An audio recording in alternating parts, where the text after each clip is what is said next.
पूर्वी सगळा डेटा आपल्या वैयक्तिक संगणकावर साठवला जायचा. तो संगणक खराब झाला, हार्ड डिस्क क्रॅश झाली की वर्षानुवर्षांचा महत्त्वाचा डेटा एका क्षणात नष्ट व्हायचा. जसजसं इंटरनेट वेगवान होत गेलं तसं डेटा प्रचंड प्रमाणात वाढत गेला.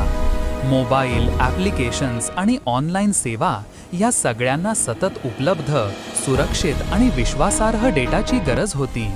डेटा कुठेही डिव्हाइसवरून मिळायला हवा, हीच खरी गरज निर्माण झाली. याच गरजेतून जन्म झाला क्लाउड कम्प्युटिंगचा. क्लाउड कम्प्युटिंगमध्ये डेटा आणि सॉफ्टवेअर वैयक्तिक संगणकाऐवजी मोठ्या, सुरक्षित सर्व्हरवर साठवले जातात. यामुळे डेटा हरवण्याची भीती कमी झाली, खर्च कमी झाला आणि जगभरातून एकाच वेळी काम करणे शक्य झाले. आज आपण फोन, लॅपटॉप किंवा ठिकाण बदललं तरी आपला डेटा कायम आपल्या सोबत असतो.